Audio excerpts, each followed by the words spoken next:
चंदौली के चंद्रप्रभा वन्य जीव विहार में इको पर्यटन अभियान का शुभारंभ किया गया, जिसमें बीजेपी विधायक कैलाश खरवार और मुख्य वन संरक्षण संजीव कुमार ने हरी झंडी दिखाकर स्कूल बच्चों की रैली को रवाना किया। विधायक खरवार ने बताया कि सुप्रसिद्धि राजदरी देवरी पर्यटन स्थल का सुंदरीकरण और विकास के लिए 2 करोड़ रुपए की स्वीकृति दी गई थी, जबकि छोटकी दरी के सुंदरीकरण के लिए 4 करोड़ रुपए की कार्य योजना जिलाधिकारी और सीडीओ द्वारा डीएफओ को सौंपी गई। इको पर्यटन से बच्चों की हरियाली, प्राकृतिक नजारों, झरनों और वनस्पति और औषधियों के उद्यान का अवसर मिलेगा। मुख्य वन संरक्षण संजीव कुमार ने कहा कि वन्य जीवों का संरक्षण होगा, जंगली जानवरों की संख्या बढ़ेगी और स्थानीय लोगों को रोजगार के अवसर मिलेंगे। अभियान के तहत चंद्रप्रभा सेंचुरी क्षेत्र को विश्व स्तरीय पर्यटन स्थल के रूप में विकसित किया जाएगा और अतिक्रमणकारियों से वन भूमि खाली कराने के लिए विशेष अभियान चलाया जाएगा। थोड़ा सा आप और आगे निकल जाइए, थोड़ा सा आगे निकलिए, थोड़ा सा आगे। हाँ, आप भी आगे, आप भी आगे। हाँ,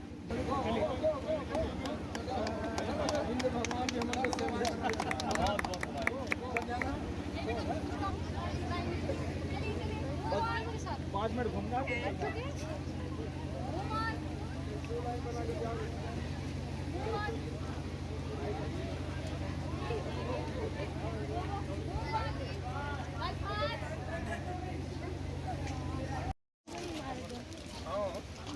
आएंगे नहीं, सूचना तो हुई थी भाई, लेकिन आज बहुत कार्यक्रम। हाँ, यही तो किसानों का चलते वापस। मैं डीएफओ साहब से चाहूंगा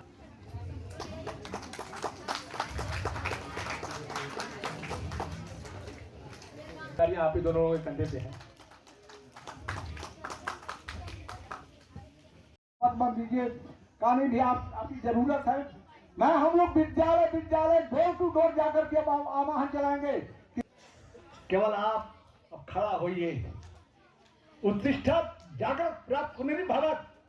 आप जागिए, देश को बचाना है तो चुनाव होते हवाते रहेंगे, सरकारी आती जाती रहेंगी। आज हो रहा है, हम मुंह छिपा तीर में क्यों तेज हो रहा है विद्यानंद जी, तो सही लोग हैं। मुंह छिपा कर सामने गोली चले गए, हमसे का मतलब है जायदा कुल बाल के ढेले गए। दिनकर जी वो तुम्हारा विभिन्न रूप स्वरूप है। मैं उनको बुला रहा हूँ, चकिया डिग्री कॉलेज में आ रहे हैं और इस जंगल में वनौषधि वृक्षों का बहुतायत रूप में दिया है, क्योंकि इसी से पीएचडी उन्होंने किया है वनौषधि से। तो 13 तारीख को मैं डीएफओ साहब कोई वनौषधि वृक्ष जो आना चाहिए वहां पर 13 तारीख को सावित्री भाई डिग्री कॉलेज में। तो पुरानी चीजें आशु जी हमको भाती नहीं है भाई। आप मेरे लड़के हो, दृढ़ता माफ करना प्रोग्राम। तो मैं ज्यादा समय नहीं लूंगा, विधायक जी कहेंगे कि बहुत ज्यादा लगना भाषण देवा है तो हम बंद करा। तो माता से प्रार्थना है, बच्चों 5 से 21 निकाल के इस देश को रखना, मेरे बच्चों संभाल के। मैं साथ बात देता हूँ माननीय अध्यापिका जी, आप लोगों की गहिला बाबा वहाँ आज लाइन नहीं है, आज जाएंगे औरवा टाण वहाँ लाइन नहीं है, चिरवा टाण में लाइन नहीं है। कई जगह वनों में बसे हैं लोग, घर बना लिए हैं। तो मेरा आपसे यह जानकारी कराना है, उनको आप यूनिवर्सिटी दे दें कि वहाँ तक लाइन पहुँच जाए। आप यूनिवर्सिटी देंगे तो लाइन पहुँचवाने का काम हम लोगों का रहेगा। कितना आपको जानकारी कराने के काम होगा। तो इको पर्यटन तो हमारे गाँव से शुरू हो जाएगा। जैसे जागेश्वर नाथ धाम है, चकिया की पहाड़ी चलेंगी तो वहीं से इको पर्यटन शुरू होगा, राजदरी तक आएगा। क्योंकि यहाँ शुल्क अधिक लगता है। हमारे जो पर्यटक हैं, हमारे जो पिकनिक मनाने वाले हैं, वन, हम उसको लोग कहते हैं क्या, अपने संगठन नाचे वन विहार कार्यक्रम। वन विहार कार्यक्रम करने आते हैं तो आपके यहाँ 100 रुपया गाड़ी का है, 50 रुपया व्यक्ति का शायद लगता है। अगर 4 जाने होंगे तो जान ले 4 डेढ़ कितना हो गया। तो उनका तो वन विहार शुल्क देव में चल जाए। तो जो पहाड़ी चढ़ते हैं, जैसा डीएफओ साहब ने चर्चा किया कि वहीं भोजन बनाते हैं, वहीं खाकर चले जाते हैं, और जब उसका विकास होगा तो वहीं से आनंद मनाते हुए राजदरी आएंगे। तब इको पर्यटन चमकने लगेगा, दिखने लगेगा। और जो हमारे माननीय परशुराम जी ने कहा है, हमारी संस्कृति कब बचेगी? जब हम जगेंगे, समाज जगेगा, तो मानव का कल्याण जगेगा। व्यक्ति के अंदर जब सेवा भाव रहेगा तो व्यक्ति का भी सेवा करेगा, वृक्ष का भी सेवा करेगा, वृक्ष आगे बढ़ेगा तो हमको क्या देगा? सुंदर पर्यावरण देगा। उस सुंदर पर्यावरण से हमारा जीवन आनंदित होगा। अब ही कुछ वर्ष पहले कोरोना काल में हमारे एक मित्र कि हम बाहर जाते हैं देखने के लिए, हमारे यहाँ खुदे उपलब्ध है। हमारे क्षेत्र जरगी हमारे साथ संगठन में हम लोग काम करते थे, उनका कार्यकाल प्रशिक्षणार्थी जीवन चंदौली से दीनदयाल नगर से शुरू हुआ है। हम 54 जिले का काम है। 54 जिलों के लोगों से कहा करते हैं, अरे पर्यटन देखना है तो जाओ चकिया, चकिया से राजदरी देवदरी देखो न, कितना सुंदर प्रकृति की छाया है। उस प्रकृति की छाया का आनंद लीजिए। 3 साल पहले माने पूर्व में हम लियाकर सबको दर्शन कराते थे, यहाँ के छठा का आनंद दिलाते थे, यहाँ भोजन जलपान भी होता था। यह स्थिति है। आज क्या है, जब हम जिलेबिया मोड़ से नीचे परना नाम का स्थान है, जो ही पहाड़ी चलते हैं उसको परना कहते हैं। उसकी सुंदरीकरण करने के लिए माननीय डीएफओ साहब जा रहे हैं। डीएफओ साहब ने चर्चा भी किया है। पूरी बात आप नहीं बता पाए हैं कि क्या होगा।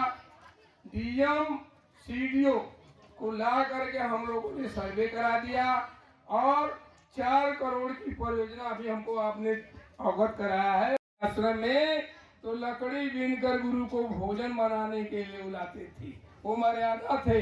नदी से जल भरकर पानी पीने के लिए लाते थे और प्रातः काल उठ कर के रघुनाथा मात पिता गुरु नाम ही माँ था। ऐसा उन्होंने संस्कार दिया, ऐसी संस्कृति दी, ऐसा सम्मान दिया, ऐसा पद चिन्ह बनाया है।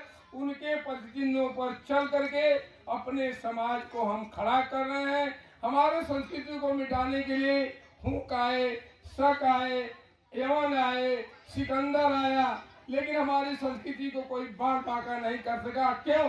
हमारे देश के लोग अपने संस्कृति के प्रति स्वयं सुसज्जित हैं। जैसा कि ये बेटी प्रश्न कर रही थी दुर्गा का लेकर के, यहाँ देखे हैं आप लोग कि धर्म की लड़ाई थी। एक तरफ माँ दुर्गा का स्वरूप था, दूसरी तरफ यीशु भगवान का स्वरूप था, लेकिन दुर्गा ने सारे विग्रहों को बांट करके उनको समाप्त कर दिया।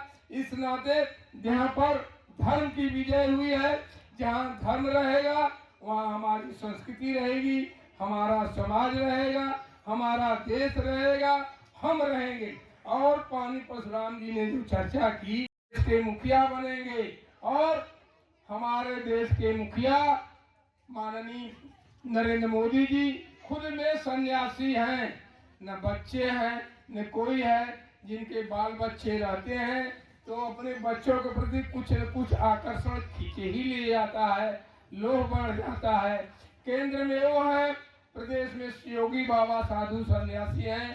उनको क्या है, उनका कहना है कि हमारे ये पूरे परिवार समाज में हैं, हमारे परिवार हैं, ये बच्चे हमारे बच्चे हैं और बड़े हमारे भाई हैं। इनको अपना परिवार मानकर, अपना घर मानकर आगे बढ़ाने का कार्य करते हैं।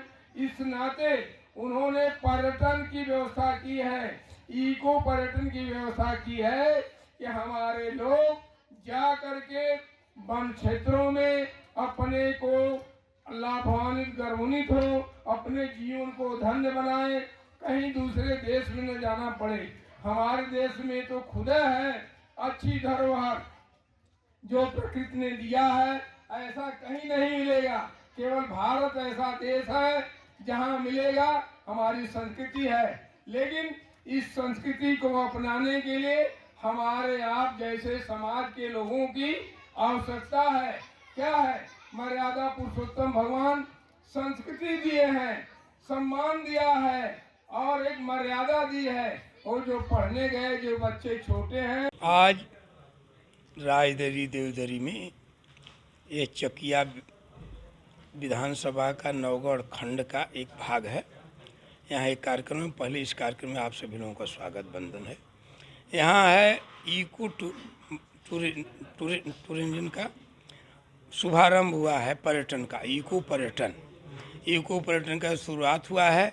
यहाँ पर पर्यटन में पेड़ लगाएंगे, यहाँ का सुंदरीकरण करने के लिए राज देवी 2 करोड़ रुपया स्वीकृत हुआ है, माननीय दयालु शंकर मिश्र जी ने कराया है।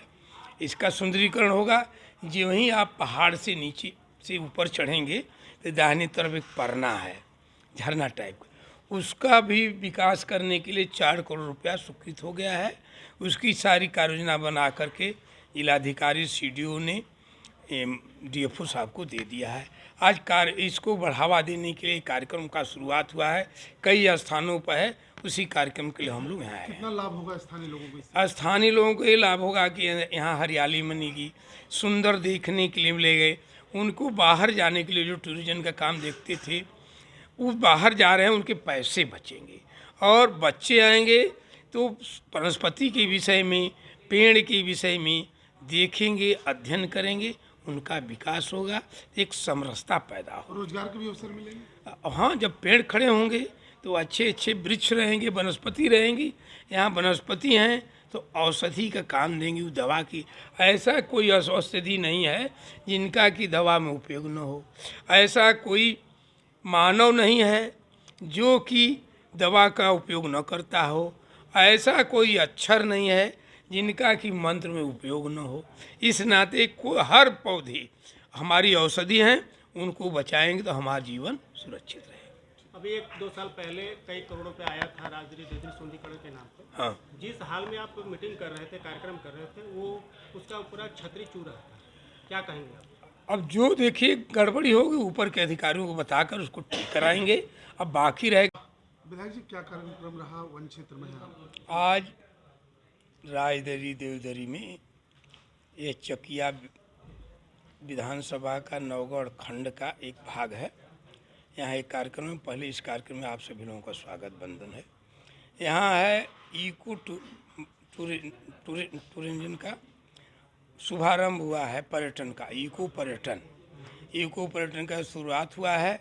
यहाँ पर पर्यटन में पेड़ लगाएंगे, यहाँ का सुंदरीकरण करने के लिए राज देवी 2 करोड़ रुपया स्वीकृत हुआ है, माननीय दयालु शंकर मिश्र जी ने कराया है। इसका सुंदरीकरण होगा। जो वहीं आप पहाड़ से नीचे से ऊपर चढ़ेंगे तो दाहिनी तरफ एक परना है, झरना टाइप का, उसका भी विकास करने के लिए 4 करोड़ रुपया स्वीकृत हो गया है। उसकी सारी कार्य योजना बना करके जिलाधिकारी CDO ने DFO साहब को दे दिया है। आज इसको बढ़ावा देने के लिए कार्यक्रम का शुरुआत हुआ है, कई स्थानों पर है। उसी कार्यक्रम के लिए हम लोग यहाँ आए हैं। कितना लाभ होगा स्थानीय लोगों को इससे? स्थानीय लोगों को ये लाभ होगा कि यहाँ हरियाली बनेगी, सुंदर देखने के लिए मिलेंगे। उनको बाहर जाने के लिए जो टूरिज्म का काम देखते थे वो बाहर जा रहे हैं, उनके पैसे बचेंगे।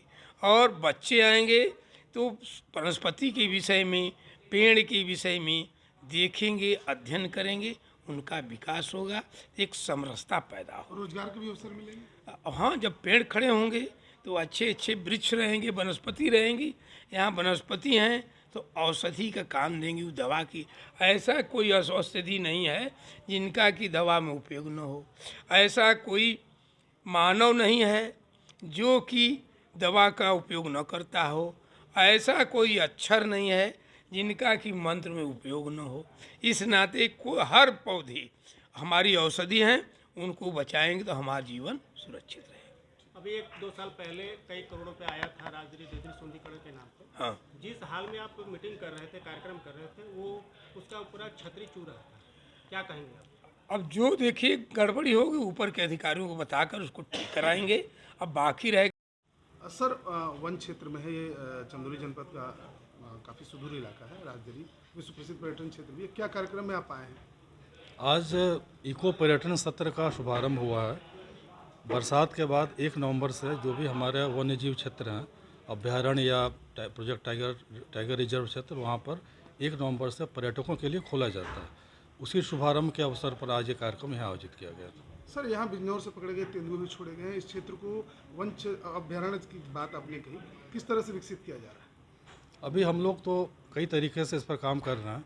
जैसे एक टूरिस्ट प्लेस है, इसका काफ़ी महत्व है, उसके लिए हम लोग प्रोजेक्ट बना रहे हैं और उच्च स्तर से भी काफ़ी सहयोग मिल रहा है, निर्देश मिल रहा है। इको पर्यटन का बढ़ावा होगा तो यहाँ पर पर्यटक आएंगे, उनको वन्य जीव का ज्ञान भी बढ़ेगा, स्थानीय लोगों को रोज़गार के अवसर मिलेंगे।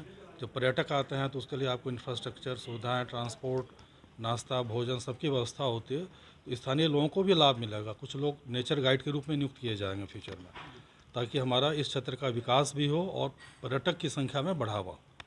कितना लाभप्रद होगा इको टूरिज्म इस क्षेत्र के लिए? इस क्षेत्र के लिए बहुत लाभप्रद होगा। इसका मुख्य कारण क्या है कि आपका ये क्षेत्र जो है ये वन और वन्य जीव से काफ़ी संतृप्त है, और इसकी जो छटा है, यहाँ का जो लैंडस्केप है, वो हर पर्यटकों को अच्छा लगेगा। इसको कालांतर में विकसित करने के बाद इसको विश्व स्तरीय पर्यटक स्थल के रूप में विकसित किया जा सकता है। सर एक बड़ा सवाल यहाँ ये है कि चंदौली की जो वन क्षेत्र है उस पर अवैध अतिक्रमण बहुत तेज़ी से हो रहा है, तो इसके लिए क्या प्रारूप बन रहा है? क्योंकि आज से 5-7 साल पहले बड़े पैमाने पर वन क्षेत्र अतिक्रमण से मुक्त भी कराया गया, तो उसके बाद कोई बड़ा अभियान नहीं चला। नहीं, इसके लिए हम लोग अभियान शुरू कर रहे हैं और शासन स्तर से भी इसमें हम लोग को निर्देश मिला है। चूँकि ये बहुत पुराने अतिक्रमण है तो उसको खाली कराने के लिए हम लोग को चरणबद्ध तरीके से ही काम किया जा सकेगा। हमारे स्थानीय अधिकारी, जिला प्रशासन, पुलिस प्रशासन से बात कर चुके हैं और हम लोग चरणबद्ध तरीके से अवैध अतिक्रमण से मुक्त कराएंगे अपने क्षेत्र को। सर मझगाई और जयमोहनी रेंज में